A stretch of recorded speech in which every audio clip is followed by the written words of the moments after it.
প্রকাশ্যে দেওয়া হোক। তাই আমি প্রকাশ্যে ম্যাডামকে বলবো, আরে ব্যাপার কিছু বলবি না তো? মূর্খ কারে কয়। আমি কালকে এসেছি বাড়িতে, দিন পড়া হয়নি বলে এই মাস্টার আমায় মেরেছিল। এই মারের বদলা নিতে এই মাস্টারের মাথায় ইট মেরে দিয়েছে। আমাকে এতটা বোকা ভেবো না। এই এমন পোলিও ডোজ দেবো না। যা আমার বহু কষ্টের তৈরি স্বপ্নের অট্টালিকা বালির স্তূপের মতো ঝরে পড়বে। না না, তোমার সেই স্বপ্নের অট্টালিকাটি আমি আমার বুক দিয়ে আগে রাখবো। টাকা এই নাও 20,000 টাকা। টাকা এই সামান্য কটা টাকা কি হবে? দেখি কে তুমি? এখানে কি করো? আমি পাস করি এই বিনা পারমিশনে সারা দেশে তোমার পেটে ঢুকে যেতে পারি। তোমাকে আমি বুঝে কাজ নেই রক্ষা, ও আমার কারবারের পার্টনার। এই অতটা হাইলাইট করো না দাদা। শুনুন দাদা, এই আমি হলাম দাদার কারবারের এক বিশ্বস্ত কর্মচারী, নাম পার্সপোলিও। বলিও, এটা আবার কোনো নাম হয় নাকি? মূর্খ কারে কয়। তবুও হয়েছে ম্যাডাম।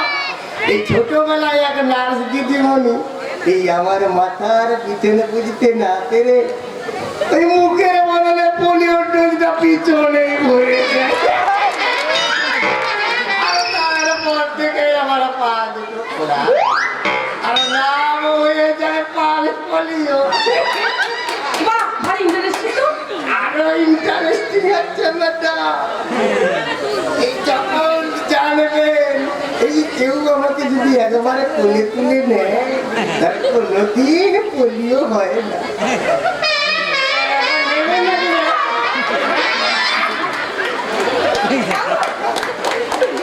এই টাকাটা তাহলে তুলে রেখে দেবে দাদা, এখন কোনো কাজ করতে পারবে না, কারণ যার নিজের মাথার গায়ে এই কুকুর পাগল অবস্থা।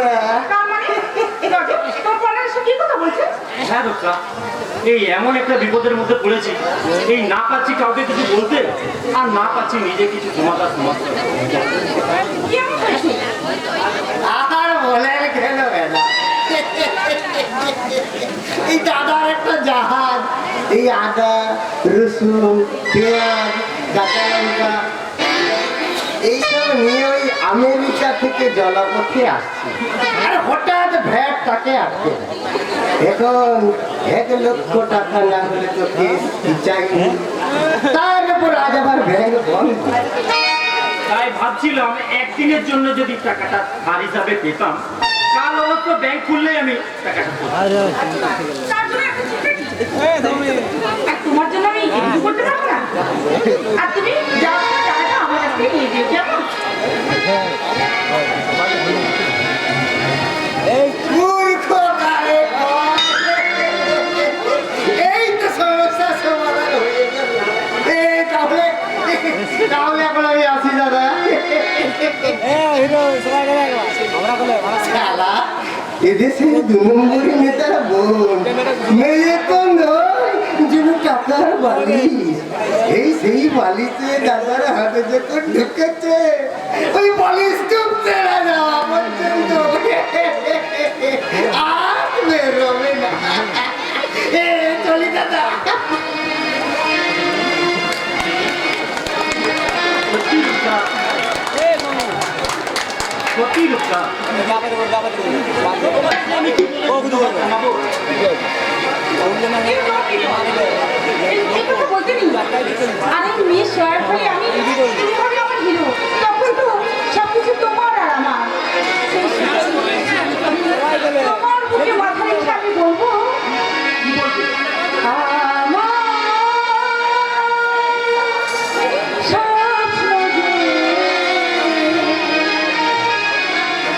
সত্যি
জানে।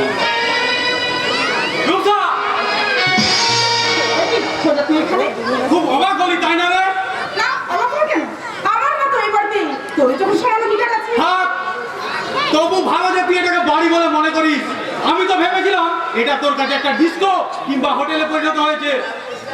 ছোটা, আমি বলছিলাম কি, ডোন্ট মাইন্ড, আমাদের ভাই বোনের মাঝখানে কোনো থার্ড পারসন নাক গোলাপ, সেটা আমি একদম পছন্দ করি না। ছোটা, ও লোকের তো ভাই আমার বন্ধু।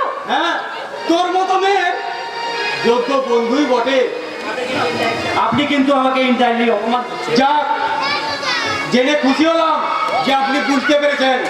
আমাকে রাখুন, আপনার সামনে ডাইরেক্ট অপমানিত হওয়ার দিন সামনে আগিয়ে আসছে। তাতে কিছু যায় আসে না। প্রেম কখনো মসৃণ পথে আসে না। শত বাধা বিপত্তি পেরিয়ে ভালোবাসার সোনালী ফসল ঘরে তোলার নামই হলো প্রেম। এসো রূপসা, আমি বাইরে অপেক্ষা করছি। চলি দাদা। আচ্ছা, ছোটা, আমি তো কি ক্ষতি করছি বলতে পারিস? রূপসা, কি বলতে চাস তুই? রাজা, তুই এমনিভাবে অপমান করলি কেন? রজনের কথা ছাড়, তুই তোর নিজের কথা বল। নিজের কথা? হ্যাঁ হ্যাঁ, নিজের কথা। দিনে দিনে কোথায় তলিয়ে যাচ্ছিস তুই? তাতে কি তোর ভুল ব্যবহার করছিস? নাকি সে হজম হচ্ছে না? রূপসা, ওই নিয়ম মায়ার মতো ছোটা, আমাকে আমার কথা চলতে দে। শাস্ত্রার্থ শিক্ষিত আমি। তাই কারণ ওই মানটাকে আমার নীতি বাক্য আমি মানি না আর মানবো না কোনোদিন। নিশ্চয় তুই আমাদের একমাত্র বোন, তাই তোর চলার পথে কোনো বাধা স্বরূপ কাটাকে আমার লোক। ক্ষমতার দম্ভে অন্ধ হয়ে আছে দাদা, তাই দেখতে পাচ্ছ না বোনের কুস্তি রূপ। বুঝতে পারছো না যে আগুন নিয়ে রূপসা খেলছে, তাতে তাতে একদিন নিজেদেরই মুখ পড়বে। এ কথা আমি বিশ্বাস করি না, কারণ রূপসা আমাদের একমাত্র আদরের বোন। তাই সে এমন কোনো কাজ করবে না যাতে আমাদের পারিবারিক সম্মান নষ্ট হয়। ঠিক এই কথাটাই আমি ছোট থেকে বুঝাতে পারছি না বর্তা। তুমি তো আমার এই অর্বর মস্তিষ্কের ভাইকে একটু ভালো করে বুঝিয়ে দাও তো। রূপসা এই পশ্চিমবাংলায় পড়ে থাকার জন্য রূপসার জন্ম হয়নি। কেউ কোনোদিন ভাবেনি আর ভাবতে পারবেও না কোনোদিন। কথাই বলে দেখি স্বর্গে গিয়ে উত্থান ভানে। তার মানে মানে জুয়া খেলা যাদের নেশা ও পেশা, তারা জীবনকে নিয়েও জুয়া খেলে দাদা। মানো কি বলতে চাস তুই? জলের মতো সোজা নগ্ন রাজনীতির আগুনে তোমরা পশ্চিম বাংলাটাকে একটা ধ্বংসের স্তূপে পরিণত করেছে। তাই তাই তাই বুঝি নিজের বাড়িটাকেও বাদ দিতে মন চাইছে না দাদা। তুই আমাকে ভুল বুঝিস মানব। তোরা আমার অতি আদরের ভাই বোন, তাই তোদের মানুষ করতে আমি নিজে বিয়ে পর্যন্ত করিনি। আর বাবা মাকে দেয়া কথা রাখতে আমি জীবন পণ করে। সে কথা তো আমি অস্বীকার করছি না দাদা, কিন্তু কিন্তু রূপসার এই উলঙ্গ সভ্যতায় ভেসে যাওয়াটা তুই সহ্য করতে পারছিস না, তাই তো? ওরে পাগল, সময়ের বিবর্তনে দেখবি ঠিকই শত মাথা নাড়লেও সেই গড়ে এসে পড়ছে। কিন্তু তোমার এই অসৎ পথে অর্থ উপার্জন সে তো শুধু তোদের সুখে রাখবো বলে। ওতে সুখ আসবে না দাদা। মানুষের বুক ফাটা কান্না আর দীর্ঘশ্বাসের পয়সায় মানুষ কোনোদিন সুখী হতে পারে না। মানুষ কোনোদিন সুখী হতে পারে না দাদা। বেশ, আমি কথা দিচ্ছি ওই অসৎ পথের একটা টাকা আমি উপার্জন করবো না, কিন্তু তোর ওই টাটা কোম্পানির চাকরিটা না দাদা, তোমার প্রভাব খাটিয়ে দেওয়া চাকরি আমি নিতে পারবো না। নিজের যোগ্যতার বলে কোনোদিন চাকরি পাই তো ভালো, নয়তো পথে পথে হকারি করবো। তবু এমএলএর ভাই হিসাবে চাকরি করে নিজের বিবেকের কাছে আমি ছোট হতে পারবো না। ছোট নই না।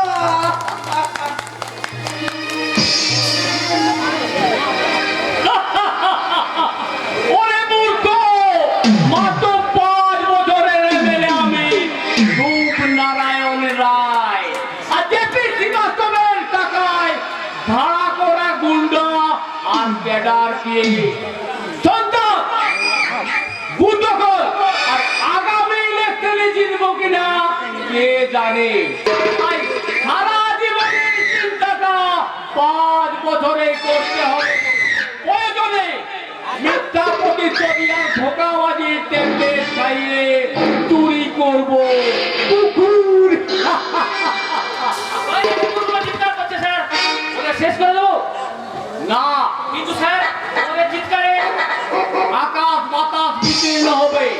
কিন্তু ওদের নিষ্ফল চিৎকার করা, যে চিৎকারে আমাদের মতো নেতাদের দিবানিদ্রা ভাঙবে না। কিন্তু স্যার, ওদের কোথায় সাধারণ মানুষ বিভ্রান্ত হচ্ছে। তারাও জানতে চাইছে রক্তদান শিবিরে ডোনেট কার্ডে রক্ত পাওয়া যাচ্ছে না কেন? যাবে কেন? ওই কার্ডগুলোর তো কোনো দামই নেই। আরে তাহলে তাহলে ওই কার্ডগুলো দেওয়া হচ্ছিল কেন স্যার? ওদের মুখ বন্ধ রাখার জন্য। যেদিন ওই মুখ খুলতে আরম্ভ করবে সেদিন খুব সিঙ্কি কার্ডগুলো আমি গুটিয়ে দেব। তাহলে তাহলে কার্ডগুলো গেল কোথায় স্যার? দান নয়, বলো বিক্রি। কি? ওই কার্ডগুলো গুটিয়ে দিয়ে আমি প্রমাণ করে দেব ওরা রক্ত বিক্রি করেছে। তাহলে সেই রক্ত গেল কোথায় স্যার? মানুষের শরীরে, তো এদেরকে নয়, বিদেশে। সত্যি স্যার, সত্যি আপনি একজন জনদরদী নেতা। নেতা নয়, নেতা রূপী ভগবান। তাই তো গরিবের রক্ত চুষে বিক্রি করে সেই টাকাতে আমি এসি গাড়িতে ঘুরে বেড়াচ্ছি। এতো কিন্তু কে তুমি? কি তোমার পরিচয়? আমার নাম আজাদ আলী, বাড়ি নন্দীগ্রাম। নন্দীগ্রাম? তাহলে তো তুমি চোস্টমান। ওটা খুন করেছো? বোমা বাঁধা ছোড়া, বুদ্ধ ফল, আর কদিন ছাপটা মোটে হাতটা খেয়েছো, আর কদিন খেয়েছো ওই জেলের সুস্বাদু ভাত। আপনি ভুল করছেন স্যার, ওগুলোর সঙ্গে ইমানদার আজাদ আলীর কোনো সম্পর্কই নেই। কামো এ কামো, তোমার মতন আমি অনেক ইমানদার দেখেছি যারা দিনে ইমানদার আর রাত্রে সন্ত্রাসবাদী। যাক বলো, এখানে আসার উদ্দেশ্যটা কি? উদ্দেশ্য একটাই স্যার, উদ্দেশ্য একটাই, যে কোনো একটা চাকরি। পাবে, নিশ্চয় পাবে। ঢাকা থেকে ওয়াগান বেকার, মস্তান থেকে তোলাবাজি খুলি, সবাই আমার সম্পত্তি, আর বেমানি করে আমার হাতে নিষ্পত্তি। বি কেয়ারফুল, এখানে চাকরি করা আর ছুটন্ত বাঘের পিছে চড়ার কোনো তফাৎ নেই। তাই সব কিছু বুঝে এই আগুনকে মতামতটা জানাবে যে বাঘের পিঠে শোয়ার হবে কিনা। নন্দীগ্রামের অশান্তির বাতাবরণ আমি সহ্য করতে না পেরে তাই বৃদ্ধ আব্বাদের মুখে দুমুখে সুখের ভাত তুলে দেওয়ার জন্য নন্দীগ্রাম ছেড়ে আমি কোথায় এলাম? মৃত্যুর গহরে, মৃত্যুর ঘরে। যেখানে মৃত্যুর কালো ছায়া নিঃশব্দে বিচরণ করে। না, আমি বাঁচতে চাই, আমি বাঁচতে চাই, আমি আমার বৃদ্ধ আব্বাকে বাঁচাতে চাই, তাই এই মৃত্যুর ঘর ছেড়ে। কোথায় যাবে ভাই, কোথায় যাবে? দেখছো না সারা দেশটাই আজ নন্দীগ্রামে পরিণত হয়েছে। তাই সুখের ভাত মুখে তোলার জায়গা সারা দেশে যে আজ কোথাও নেই ভাই, কোথাও নেই। তাহলে তাহলে বলো তুমি কে? তুমি এখানে পড়ে আছো কেন? আমি আমি একটা তোমার সিঙ্গুরবাসী, পথারা পথিক, দুদু মরু বেলায় ছুটতে ছুটতে আমি দিক হারিয়ে ফেলেছি জীবনের ছন্দ, আনন্দ, ভুলে গেছি মনের কাকুলির কুহুতান। তাই তো এক ছন্দ ছাড়া জীবন নিয়ে আমি শুধু ঘুরছি আর ঘুরছি। ভাই ভাই, তুমি কি কখনো দেখেছো অসহায় মানুষের কান্না? কখনো কি শুনেছো নির্বেগে লো পাখির চিৎকার? ঘন কাকলি তারাও কাঁদে, তারা মন্দিরে ফেরার জন্য। আমিও কাঁদছি ও ভাই, আমার সেই মন্দিরে ফেরার জন্য। জানো জানো ভাই, জানো আমি ওখানে এসেছিলাম তোমার মতো একটা চাকরির শর্তে, কিন্তু কিন্তু চাকরি পাওয়া তো দুরস্ত। আজ আমার কাছে খেটে খাওয়ার জায়গাটুকু পর্যন্ত লোক পেয়ে গেছি ভাই। তাই তোমারই মতো এক বুক আদর্শ নিয়ে এখানে এসে আমি যে আদর্শহীনতার দুর্গন্ধযুক্ত পাকে ডুবে গেছি ভাই। তার মানে তুমি এখানে এসে নাম আর পদবি হারিয়ে হয়েছে আগুন। অসৎ পথে উপার্জনের টাকায় আমি অসহায় দাদা, বৌদি আর ভাইপোর পেট ভরাচ্ছি। ও ঈশ্বর, আমি জানি না ঠাকুর, জানি না সে অসৎ পথে উপার্জনের টাকায় তুলে দেওয়া ভাত ওদের হজম হয় কিনা, ওদের হজম হয় কিনা। আগুন ভাই, আমরা কি পারি না এই অন্যায়ের মূল্যোচ্ছেদ করতে? না না ভাই, না, এ কথা তুই মুখে উচ্চারণ করো না ভাই, এ কথা তুই মুখে উচ্চারণ করো না। কারণ সারা দেশটায় যা অন্যায় আর দুর্নীতির আতুর ঘর, এখানে অন্যায়ের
সমস্ত সাক্ষ্য প্রমাণাদির ভিত্তিতে আসামি আকাশ চ্যাটার্জিকে দোষী সাব্যস্ত করিয়া 5 বছর সশ্রম কারাদণ্ডে দণ্ডিত করা হইল।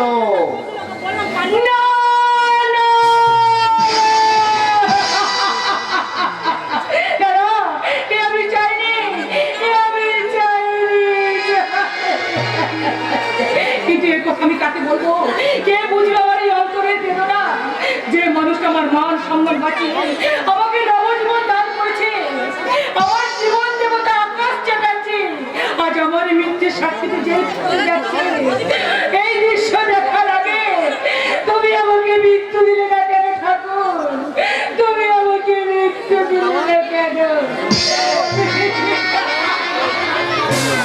আমি যে আর চলতে পারছি না, আমার পা দুটো অবশ হয়ে আসছে। মনে হচ্ছে কে যেন আমার বুকের উপর দিয়ে সেই রোলার চালিয়ে নিয়ে যাচ্ছে। দাদার শাস্তির কথা শুনে তোমার সব শান্তি নিঃশেষ হয়ে গেছে বাবা। তাই হবে। কথা কি জানিস মা? আকাশ তো শুধু আমার ছেলে নয়, ও যে আমার বুকের পাঁজর। সেই পাঁজরটাই যেখানে ভেঙে গেছে। কিচ্ছু জানেনি। 10টা বছর দেখতে দেখতে কেটে যাবে। তাকে দেখতে দেখতে কাটবে। আমার নিতেই আসছিল। এখন যে দিন রাত্রি আমার সব সমাজ দুচোখে নেমে আসছে অমাবস্যার নিকট। তুমি পিছিয়ে ভেঙে পড়ছো বাবা। এত কিছু ঘটে গেল, তবুও তো আমি একটু কাঁদিনি। দেখো না, দেখো আমি কেমন হাসতে, দেখো না আমি কেমন হাসতে।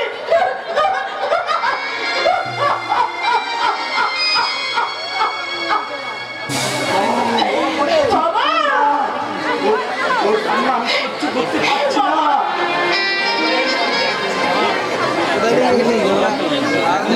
এখনই হয়তো আকাশকে নিয়ে আসতে হবে। না না না, সে দৃশ্য আমি দেখতে পাবো না। তাই চলো বাবা, আমরা এখান থেকে চলে যাই। তাই চলো বাবা। কে মা? ও তুমি?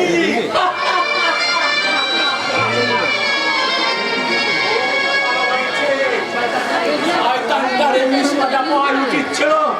জানো মা, পথ থেকে তুলে এনে ওদের ভাই বোনকে আমি মানুষ করেছি, লেখাপড়া শিখিয়েছি।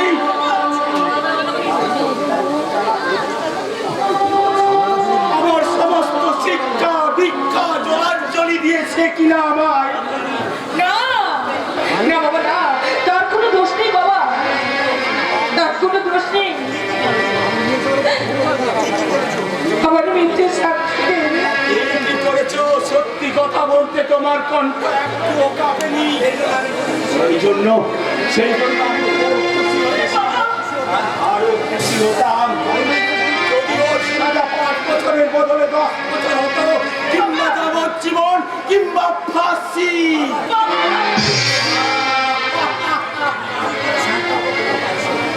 শান্ত হবো, শান্ত হও। শান্ত হবো বলতে পারিস মা? আমার হৃদয়ে